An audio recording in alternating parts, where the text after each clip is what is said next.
The Atlantic never forgets. Somewhere in the deep water 400 miles west of the coast of France, a wreck still lies broken on the seabed. 15-inch guns pointed at nothing, her hull torn open along her spine. Once, not so long ago, she was the most feared warship in the world. Her name was Bismarck, and 3 days before she died, she had killed 1,400 British sailors in 8 minutes. 1,400 men, fathers, sons, boys of 18 and 19, gone in the time it takes to boil a kettle. Only 3 came home alive. Britain wanted revenge. The whole world was watching, and the ship that finally paid that debt was not the pride of the Royal Navy. Not the newest, not the fastest, not the one anyone would have picked. It was a 14-year-old battleship her own sailors called ugly. A ship crawling toward an American shipyard for repairs, half taken apart, with crates of spare parts on her deck and Bank of England gold in her hold. A ship the fleet had written off. Her name was HMS Rodney, and what she did on the morning of May 27, 1941, has never been done before and will never be done again. To understand how a ship called Obsolete ended up avenging the mightiest name in the Royal Navy, you have to go back almost 20 years to a room in Washington where the great powers of the world sat down and tried to prevent another war. The year was 1922. The First World War was 4 years gone, but its shadow was everywhere, millions dead, empires broken. Fleets rusting in harbours that could no longer afford them. Nobody wanted a new naval arms race. Nobody could pay for one. So the Americans, the British, the Japanese, the French and the Italians signed a treaty, and in that treaty they did something the world had never seen before. They put a leash on the battleship. No new capital ship could exceed 35,000 tons. No gun could be larger than 16 inches. The dream ships on British drawing boards, monsters bristling with guns and armour, died overnight. What the Royal Navy was allowed to build instead were 2 vessels squeezed inside these new limits. They named them Nelson and Rodney. The engineers who designed them faced a problem that had no clean answer. They wanted 16-inch guns, the heaviest the treaty allowed. They wanted armour thick enough to survive a modern shell. They wanted the range, the ammunition, the crew accommodations of a proper battleship. And they had to fit all of it inside 35,000 tons. Something had to be sacrificed. What was sacrificed was speed. And what was sacrificed was beauty. To save weight, the designers made a decision so radical it looked almost like a mistake. They took all 9 of the ship's main guns and shoved them forward of the bridge, 3 enormous triple turrets crammed together at the front of the ship. Nothing at the stern, nothing behind the funnel, just an empty deck, a stubby superstructure, and a single fat smokestack sitting far back like an afterthought. On paper, it was clever. It let them shorten the armoured section of the hull. It concentrated the protection where it mattered most. In the water, it looked wrong. She looked like a ship someone had built backwards, all teeth at one end, all body at the other. A great flat slab of steel that gave every officer who saw her the same silent thought, "This cannot be right." The fleet noticed. Fleet sailors always notice. They nicknamed her class the Cherry Trees, because like the tree in the American legend, they had been cut down by Washington. They called her Rodney, after the Royal Navy's oil tankers, because with that long flat foredeck and that single funnel, she looked less like a warship and more like a fleet auxiliary hauling fuel across the ocean. The Ugly Sisters, they called them, Nelson and Rodney. None of it was kind. And here is the twist that no one saw in 1925, that no one saw in 1930, that no one really saw until a grey morning in May 1941. The ugliness worked. Because those 3 cramped turrets carried 9 of the heaviest guns any battleship in the world was permitted to carry.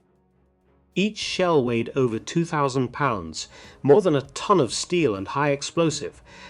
And when you added up the weight of a single Rodney broadside, everything her 9 guns could throw in one thunderous instant, and you compared it to what the newest German battleship could throw with her 8 lighter 15-inch guns. Rodney was heavier.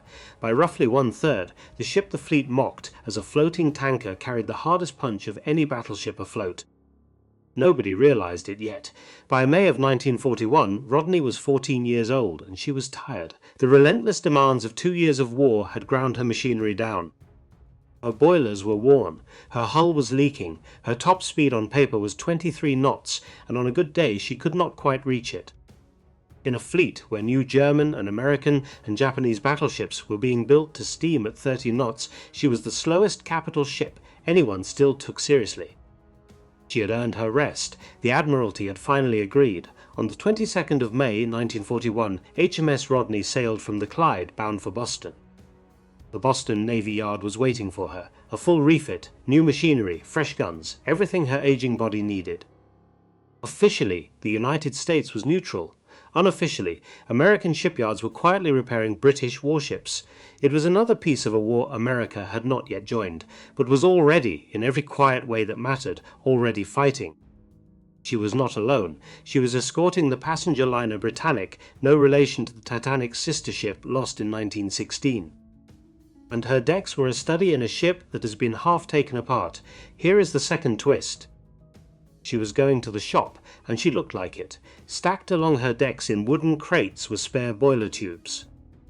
New gun mountings still packed in grease, passengers, dockyard workers, even in her strong rooms a consignment of Bank of England gold bound for North America. She was not ready for battle. She was barely ready for a peaceful crossing. Her captain was Frederick Dalrymple Hamilton, 51 years old. A Scotsman, a quiet, careful officer from an old naval family, the kind of man who did not raise his voice and did not need to. He had inherited a tired ship on a tired errand, and his job that week was simple: get to Boston, keep the liner safe, hand the ship over to the Americans and let them make her new. 2 days out, on the evening of the 24th of May, he received a signal that changed everything. Somewhere far to the north, in the icy strait between Iceland and Greenland, the Royal Navy had met the enemy. And the enemy had won. To understand what that signal meant, you have to understand what had just died.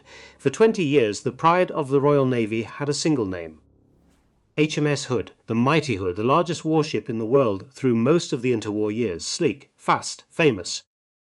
Every British schoolboy knew her silhouette. She had circled the globe on show cruises in the 1920s. She was, more than any other ship, the symbol of British sea power. On the morning of the 24th of May, Hood met the newest, most modern battleship in the German fleet, the Bismarck. Bismarck was everything Rodney was not: modern, fast, beautifully engineered, excellent optics, excellent gunnery. She was accompanied by the heavy cruiser Prinz Eugen, and she carried the flag of Admiral Gunther Lütjens, who had just turned 52 2 days before, a man of dark moods and iron discipline. Hood carried the flag of Vice Admiral Lancelot Holland, 53, a gunnery expert who had spent his career preparing for exactly this fight. The battle lasted about 8 minutes. Just before 6 in the morning, a salvo from Bismarck struck Hood near her main mast. What happened next has been argued over for 80 years, but the result is not in dispute. There was an explosion. A tower of flame reaching higher than the ship's superstructure. Hood, 48,000 tons of British steel and British history, broke in two. She sank in about 3 minutes. She carried a crew of over 1,400 men. 3 of them survived. 3. They were pulled the freezing sea Zeus later by the destroyer Electra. Their names were Ted Briggs, 18 years old, Bob Tilburn, 20, William Dundas, 18, and this is the third twist, the one that nobody planned. The 3 men who lived through the greatest naval disaster in British history were not admirals. They were not senior officers. They were not the ones the Navy would have chosen to survive. They were 3 young sailors, teenagers and near teenagers, who happened to be standing in exactly the right place when the explosion tore their world apart. Everyone else on that ship, including the Admiral, was gone. Britain was stunned, the pride of the fleet, the mightiest ship. The name every child knew, destroyed in the time it takes to read this paragraph. From London came an order that would consume the entire home fleet. Find her, sink her, whatever it takes. Sink the Bismarck. Warships were flung into the hunt from every direction. 6 battleships and battlecruisers, 2 aircraft carriers, 13 cruisers, more than 40 warships turning across the Atlantic to corner one enemy. Somewhere north of Iceland, the tired old cruisers Norfolk and Suffolk, commanded from Norfolk by Rear Admiral Frederick Wakewalker, 52 years old, were still shadowing Bismarck through the murk, hanging on to a radar contact that might slip away at any moment. And out in the middle of the Atlantic, 400 miles from the fight, a signal reached the bridge of HMS Rodney. Dalrymple Hamilton read it, then he read it again. Bismarck was loose. The home fleet needed every heavy gun it could find. He was ordered to leave the liner Britannic and turn east. He did not wait for the signal to be repeated. He did not wait for a second confirmation. He turned his tired, half-disassembled battleship into the rising wind and set a course toward a battle he had never been meant to fight. Below decks, engineers looked at each other. The boilers were not supposed to be pushed. The hull was not supposed to be strained. There were crates on the deck, and workmen in the passageways and gold in the strong room, and a passenger liner falling astern into the dark. None of it mattered now. Somewhere ahead out in the grey Atlantic was the ship that had killed Hood, and the tired old battleship that everyone had written off was turning east to find her. The Atlantic in late May of 1941 was not a place. It was a mood, grey water, grey sky, a cold wind that never fully stopped. Waves that ran 20 feet high and threw green water clean over the forecastle of any ship foolish enough to push into them. Somewhere in that vast, empty ocean a killer was running, and every warship the Royal Navy could scrape together was trying to find her before she disappeared. On the bridge of HMS Rodney, Captain Frederick Dalrymple Hamilton did the arithmetic of a man in trouble. Bismarck was fast. Bismarck was hurt, but she was fast. Her design speed was over 30 knots. On a good day, in a calm sea, she could sprint away from almost any battleship in the world. Rodney could not make 22. The captain understood what that meant. Every hour Bismarck steamed at full speed, she gained 9 miles on Rodney. Every hour. If the German ship stayed healthy, if she kept her rudders and her boilers and her nerve, Rodney would never see her. Rodney would arrive at the scene of a battle already lost, the way a doctor arrives at a house where the patient has already died. The only chance she had was for something to slow Bismarck down, and so Dalrymple Hamilton did the only thing he could do. He pushed his tired ship. He pushed her harder than she had been pushed in years. The fourth twist began in her boiler rooms. Below the armoured deck, in spaces that had never been meant for prolonged full power, the stokers and engineers were fighting their own war. According to the men who lived through it, the temperature in one boiler room climbed to around 124 degrees Fahrenheit. 51 degrees Celsius. It is a number so brutal that a modern industrial safety inspector would shut a factory down for exposing workers to it for 10 minutes. Rodney's engineers stood in it for hours. They wore rags soaked in water tied around their heads. They took shifts of a few minutes at a time because a full watch was impossible.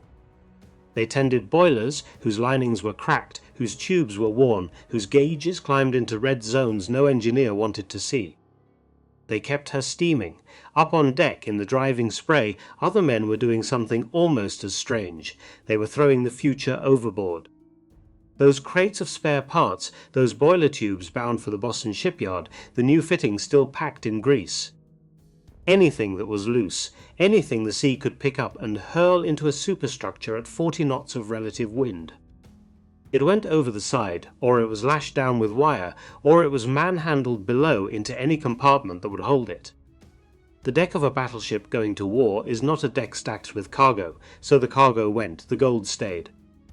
There was no way to move that, and somewhere on the horizon, invisible, unreachable, Bismarck was slipping away. For 31 hours she vanished. This is a piece of the story that is hard to feel now, in an age of satellites and GPS. But in May of 1941, the Atlantic was still large enough to swallow a battleship. Bismarck had shaken off the shadowing cruisers in the early hours of the 25th. And then silence, no radar, no sighting, nothing. On the flagship King George V, Admiral John Tovey, 56 years old, a small, precise, deeply religious man, faced a nightmare.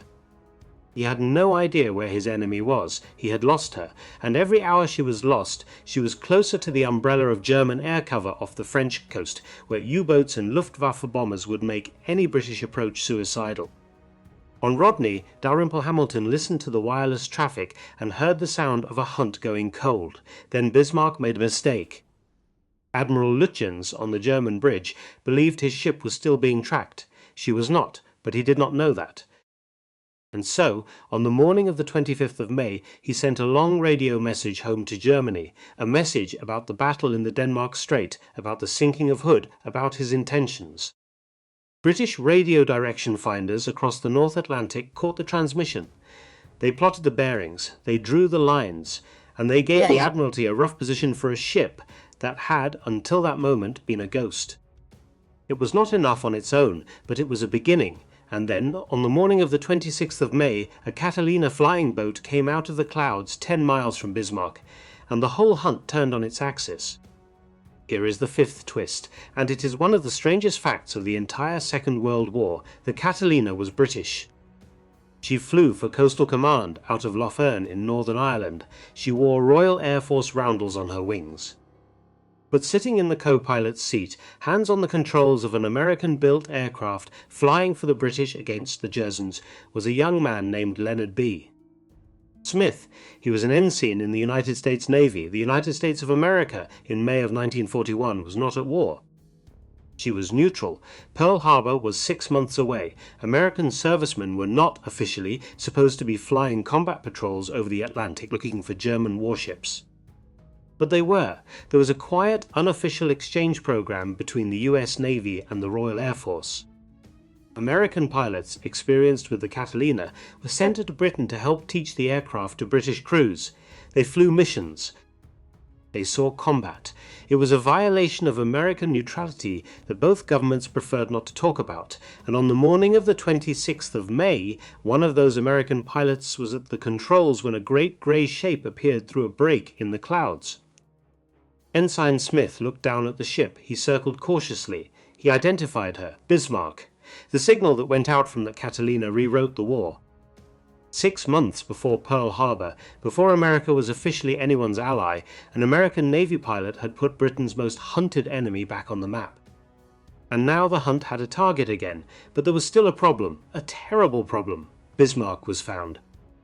But nothing that could sink her was close enough to catch her. Nothing except one thing, one old, fragile, almost absurd thing. Fairy Swordfish torpedo bombers flying off the aircraft carrier HMS Ark Royal. You have to see these aircraft to understand what came next. The Swordfish was a biplane. In 1941, a fabric-covered, open cockpit three-man aircraft with a top speed of around 90 knots. It looked like something out of the First World War. Pilots called it the string bag because, like an old lady's shopping bag, it could carry almost anything. It flew low, it flew slow, and in the imagination of anyone who saw it, it had no business near a modern battleship. On the afternoon of the 26th of May, in a full Atlantic gale, 15 Swordfish took off from Ark Royal's pitching deck. The wind over the deck was so strong that the aircraft were nearly stationary at the moment of launch, held in the air by the storm itself. They flew out to find Bismarck. They found her. The attack was chaos, anti-aircraft fire everywhere, wind tearing at the fabric wings. Pilots trying to line up torpedo runs on a ship that was throwing up shell splashes the size of houses. Most of the torpedoes missed. Some ran wide, some ran deep and passed harmlessly under the target, one did not. One Swordfish, at low level, put a torpedo into the sea that ran true and struck Bismarck near her stern. It exploded against her rudders. This is the sixth twist, and it is not what history sometimes says it is. For decades, a British pilot named John Moffat was credited with dropping the torpedo that jammed Bismarck's rudder. Moffat himself claimed it late in life. It became one of the war's famous stories. The historical reality is more honest and less satisfying. The records from that day do not clearly identify which Swordfish put its torpedo into the stern. Several pilots dropped in the same attack window. Several attacked from angles that could have produced the hit. The men who could have known are almost all gone, and their memories, taken years apart, contradict each other. What we know for certain is the result. The torpedo detonated in almost the only spot on Bismarck's hull where it could cripple her. It wrecked her steering compartment, it jammed her rudders in a hard turn to port, and it left the fastest battleship in the world unable to steer anything but a slow, helpless circle to the north. North was exactly the direction from which the British were coming.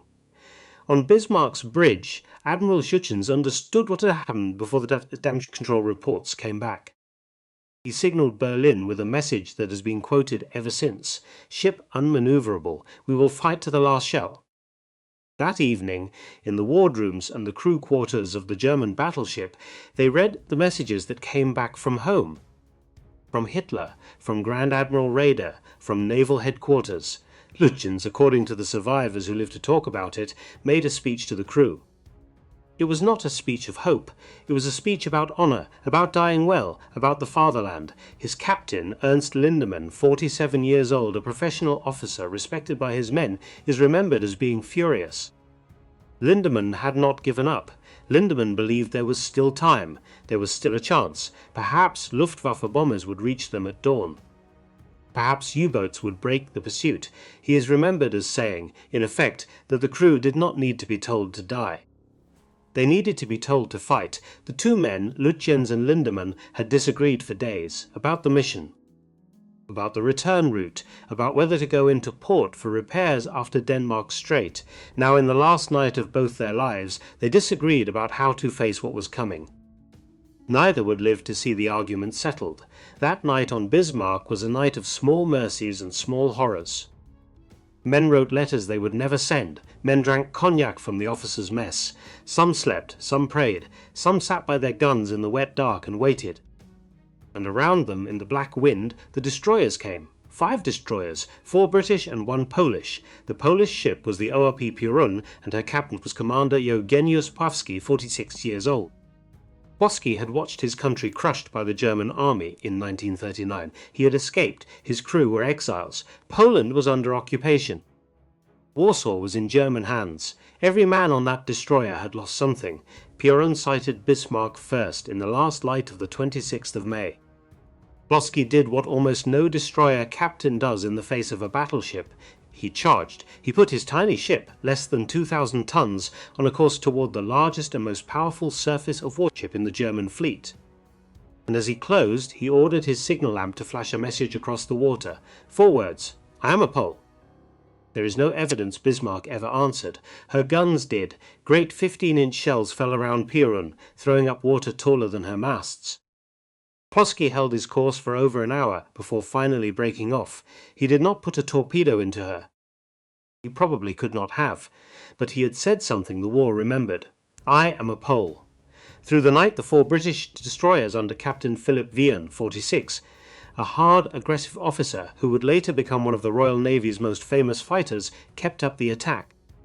They fired torpedoes in the dark. They fired star shells to keep Bismarck lit. They pulled away and came back and pulled away again. They did not sink her. They probably did not even hit her. But they kept her awake. They kept her exhausted. They kept her fixed in place. By dawn, Bismarck's crew had not slept for days, and behind them, coming up out of the west, the heavy ships of the home fleet were finally in range. On Rodney, in the dark hours before the 27th of May, Dalrymple Hamilton spoke to his ship's company. He told them what they were about to do. He told them who they were about to fight. The men who wrote about that moment later remembered the silence. Rodney's crew was not a crew of green sailors. Many of them had been at sea for years. Many of them had friends on other ships. And many of them, when the captain said the word hood, went quiet in a way that had nothing to do with discipline. The debt was personal. Everyone on Rodney knew somebody, or knew somebody who knew somebody. Below decks, gun crews were nursing the last of Rodney's armor-piercing shells into the hoists. The gunnery officers were running through firing solutions. The engineers were coaxing another hour, another half hour, out of boilers that should have been condemned months ago. Up on the flagship King George V, Admiral Tovey faced the 7th twist, and this one was the cruelest of all. He was running out of fuel. The chase across the Atlantic had drained his tanks. His destroyers had already been sent home, one by one, as they hit their bingo point. Now King George V herself was down to the last hundreds of tons. Rodney was in the same trouble. If the battle did not start soon and did not end quickly, Tovey would have to break off and turn for home with Bismarck still afloat. He set himself a deadline. If the enemy could not be finished by early afternoon, he would have to withdraw the battleships and leave the cruisers to try to sink her with torpedoes alone. It would be the end of the great gun duel he had wanted. It would take from the Royal Navy the moment they had crossed an ocean to have. Hood would be avenged, if she was avenged at all, by torpedoes fired in the murk by lighter ships. It would not be the same. Bismarck, on the other side of the horizon, did not know any of this. She did not know how thin Tovey's fuel was. She did not know how close he was to being forced to turn away. She did not know that her greatest weapon, in those last hours before dawn, was simply time. That if she could hold out through the morning, the British would have to leave her. She could not know, because she could not steer. She could no longer choose to run, she could only wait, and in the last hour of darkness on the 27th of May 1941, from three sides of the compass, the ships that had crossed an ocean for one purpose closed in on her. The sky in the east began to grey, the sea rose, the wind rose, and out of the murk on Bismarck's port bow, two great shapes came on through the spray, holding their fire, coming steady, coming close. The senior surviving gunnery officer on Bismarck, Lieutenant Commander Burkhard von Müllenheim-Reschberg, 30 years old, watched them come. Years later, when he wrote his memoir, he described that moment in words that have never lost their weight. They advanced, he wrote, as imperturbably as though they were on their way to an execution. He was right about the execution. He was wrong about whose it would be. 8:47 in the morning, the 27th of May 1941. The sea was heavy. The sky was low, a cold wind was blowing out of the northwest, and the light was the colour of wet iron. On the bridge of HMS Rodney, Captain Frederick Dalrymple Hamilton lifted his glasses one last time, looked at the great grey silhouette on his starboard bow, and gave the order that 1,400 dead men on Hood had been waiting for. Open fire. 9 16-inch guns turned in 3 enormous turrets crammed together at the bow of the ship. Together they weighed more than most destroyers. Together they could throw more than 9 tons of steel and high explosive across 23,000 yards of ocean in a single instant. They fired. The concussion was not a sound, it was a physical event. Windows on Rodney's bridge blew inward, loose gear on her deck was hurled sideways. In the messes below, plates that had survived 14 years at sea shattered on the deck. Every man aboard felt his organs move inside him. 9 great fingers of black smoke reached across the water toward Bismarck, and Bismarck fired back. This is the part of the story that is sometimes forgotten.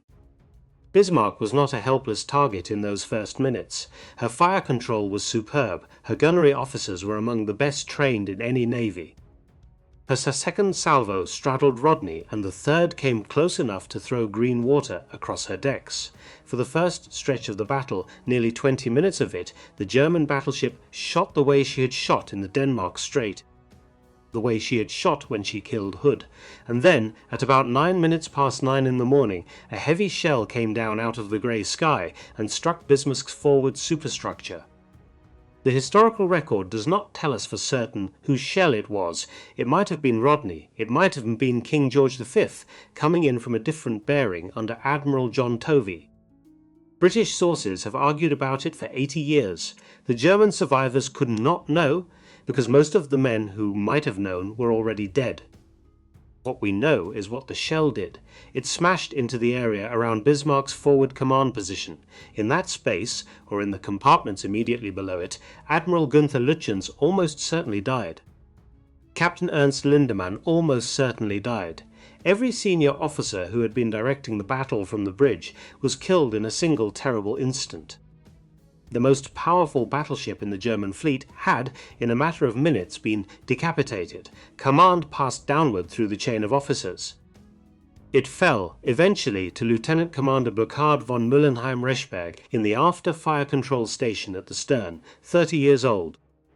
A junior gunnery officer who had woken up that morning as a subordinate on a great ship. He was now the senior officer, alive on a great ship that was being killed. He gave the orders he could. He aimed his after-turrets at King George V. He fired the salvos he could still fire. And then a British shell smashed his station too, and his rangefinders went dark, and the last coherent gunnery on Bismarck effectively ended. Around him, above him, below him, the ship was coming apart. The forward turrets, Anton and Bruno, were knocked out over the next 20 minutes. A 16-inch shell from Rodney is believed to have struck the face of Anton and blown out the rear of the turret. Bruno went silent not long after. The men inside those turrets, in their armoured steel now peeled open like a can, did not survive. And now Dalrymple Hamilton did the thing that battleship captains almost never do. He closed, he gave orders that took Rodney closer and then closer again to a burning enemy. not the ranges of a modern gunnery duel, 20,000 yards, 15,010. He took her inside all of them. Rodney's rangefinders, at one point in the last part of the battle, were reading a range of about 2,700 yards. 2,700 yards, under a mile and a half, point-blank range in a battleship fight, a distance so short that Rodney's great guns were firing almost flat on a nearly horizontal trajectory, hurling one-ton shells across the water like a rifle firing across a field. Almost every shot hit. There has never been a duel like it in the history of modern battleships. There will never be one again. Rodney was hurting herself, firing her forward guns at such extreme angles so close aboard the enemy the blast of her own broadsides was tearing into her own structure. The concussion cracked plating on her decks, it shattered fittings in her superstructure, it ruptured pipes, it broke plumbing. According to Rodney's own damage reports, one of the most curious details of the entire battle is that the most serious damage suffered by HMS Rodney that morning was inflicted by the recoil and muzzle blast of her own 16-inch guns. Bismarck barely scratched her. The treaty compromise, the discarded design, the ship the naval press had dismissed for 15 years, was breaking the newest battleship in the German fleet, and the only thing hurting her was the violence of her own reply. There is a story from this part of the battle that has never been fully settled. Rodney still carried those two enormous torpedo tubes, 24.5 inches across, the largest ever fitted to any capital ship in history. At some point during the action, at close range, she fired her torpedoes at Bismarck. Rodney's own officers later claimed that at least one of them hit. If that claim is true, it is the only occasion in all of naval history in which one battleship has struck another battleship with a torpedo. The claim has never been settled. Von Müllenheim-Rechberg, the senior German survivor, did not believe it. The wrecks of both ships have been surveyed on the seabed by Robert Ballard in 1989 and by James Cameron in 2002, and neither expedition found clear evidence of a torpedo strike on Bismarck's hull. The British historian Ludovic Kennedy, in his classic book on the pursuit, treated the claim with polite skepticism. The truth is probably this. Rodney's crew believed they had made history. They may have. They may not have. The evidence is not there, and the men who fired the torpedoes and the men who might have been struck by them are almost all gone. Take it as what it is, a proud claim, honestly made, never fully proven. The gunfire is not in dispute. By 9:30 in the morning, Bismarck's main battery had fired her last salvo. Her guns were dead. Her upper works were an inferno. Fires burned along her length. Smoke rolled in black columns into the low Atlantic sky. She would not sink. This is what makes the last hour of the battle so hard to describe. Because Bismarck's builders, whatever else they had done, had built her stability into her bones. She had watertight compartments so cleverly designed that even torn open by dozens of heavy shells, she refused to roll over. She refused to go down. Rodney and King George V, having ceased to be attacked, now became executioners. They stood off. They fired again. Slow, deliberate, methodical salvos into a burning wreck that would not die. 16-inch shells, 14-inch shells. 6-inch secondary batteries. The two British battleships poured metal into the German ship the way you'd pour water on a fire that refused to go out. By the end, Rodney had fired roughly 380 16-inch shells and over 700 more from her 6-inch guns in a single morning of work. Aboard Rodney, some of the men who had cheered the first salvo were not cheering now. There is a strange truth about revenge. It is one thing to want it, it is a different thing to watch it. Below decks on Bismarck, the horror was total. Fires everywhere, water rising in some compartments, trapped men in others. The last coherent orders, according to the survivors, were to scuttle the ship. Explosive charges in the engineering spaces. Seacocks opened, whatever hastened the end. Around 10:10 in the morning, Admiral Tovey looked at his fuel gauges. He looked at the ship still burning across the water. He gave the order that no admiral in that position ever wanted to give. Cease fire. His battleships had done what they had come to do. Now they had to save themselves. King George V and Rodney turned away, low in the water with fuel exhaustion, and steamed north toward home. The finishing was left to a cruiser, HMS Dorsetshire, which closed and fired torpedoes into Bismarck's port and starboard sides. At about 10:39 in the morning on the 27th of May 1941, Bismarck rolled over onto her port side and sank stern first into the grey Atlantic. The question of what finally killed her has never been fully answered. Ballard's expedition in 1989 found her hull relatively intact and argued for scuttling. The British investigator David Mearns, working with wreck footage in 2001, found evidence of shell damage below the waterline and argued that Allied fire had also opened her hull. The likeliest truth is that all three killed her: the guns, the torpedoes, the scuttling charges. She died from all of them together. Of her crew of over 2,000 men, 114 survived, and here is one of the ugliest facts of the whole story. The rescue was not enough.